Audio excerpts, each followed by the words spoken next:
స్వాగతం సుస్వాగతం.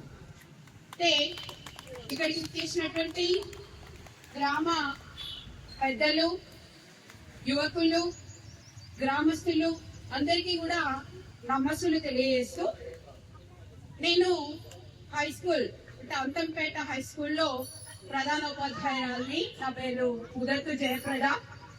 అంటే ఇక్కడ ఈ పాదయాత్ర బలోపేతానికై చేస్తూ ఉన్న సందర్భంలో గ్రామస్తులకి ఒక విన్నపం చేయదలుచుకున్నాను.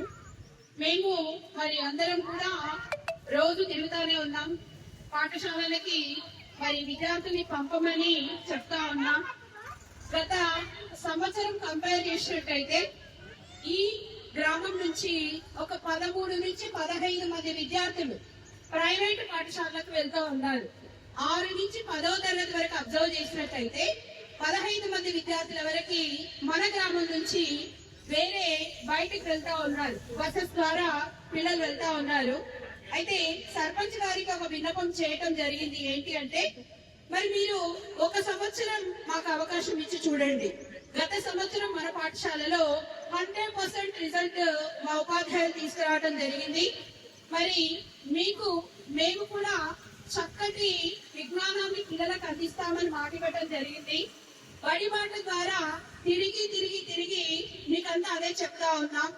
ఒక సంవత్సరం మీరు మా పాఠశాలలో మీ పిల్లల్ని చేర్చి మీకున్నటువంటి ఇబ్బందులు ఏంటో మాకు తెలియజేస్తే, మరి రాష్ట్ర ప్రభుత్వం మీకు అందరికీ కూడా అన్ని ఉచితంగా ఇస్తా ఉన్నది. ఈ సంవత్సరం అదనంగా మీ పిల్లలకి అల్పాహారాన్ని, టిఫిన్ కూడా ప్రొవైడ్ చేస్తుంది. తర్వాత 21 అంశాలతో ఒక కిట్ కూడా మీ విద్యార్థులకు ఇస్తా ఉన్నది.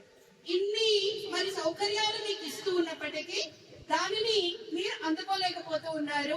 మరి సభాముఖంగా మీకందరికీ హెడ్ మాస్టర్ గా నేను చెప్పేది ఏంటంటే, ఖచ్చితంగా మీ పిల్లల్ని మాకు ఇవ్వండి. మంచి విజ్ఞానాన్ని మీకు ఇచ్చి సమాజంలో మంచి ఉత్తమ పౌరులుగా తీర్చిదిద్దేటటువంటి బాధ్యత మా పైన ఉందని, ఎప్పుడే కానీ అవకాశం ఇస్తే తప్ప దాని విజయాన్ని మనం పొందలేం. కాబట్టి అవకాశాన్ని ఇవ్వమని మిమ్మల్ని అందరినీ అర్థిస్తూ, అలాగే పక్కనటువంటి పిఎస్ హెచ్ఎం గారిని కూడా మరి విద్యార్థులందరూ మనకే వచ్చేటట్టుగా మా రెండు పాఠశాలలో మీ విద్యార్థులందరినీ చేర్చాలని.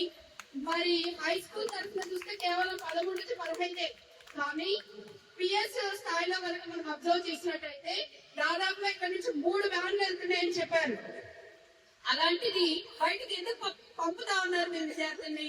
మీకు కావాల్సింది ఏంటో మా నుంచే మీరు పొందడానికి ప్రయత్నం చేయండి. మీరు ప్రశ్నించండి, అడగండి. మీరు వచ్చి పాఠశాలకు వచ్చి మీకు కావాల్సింది చేయించుకునే పూచి బాధ్యత మీ పైన ఉంది. కాబట్టి మీరు తప్పనిసరిగా పిల్లలందరినీ ఇక్కడే ఉండేటట్టుగా, ఇక్కడే వచ్చేటట్టుగా మరి మా పాఠశాలకు పంపాల్సిందిగా కోరుతూ, మరి మన పాఠశాలలో చక్కటి రిజల్ట్ వచ్చింది. ఇదే మేము కంటిన్యూ చేస్తామని సభాముఖంగా తెలియజేస్తూ, మరి అందరికీ కూడా ధన్యవాదాలు చెబుతూ thank you all of you.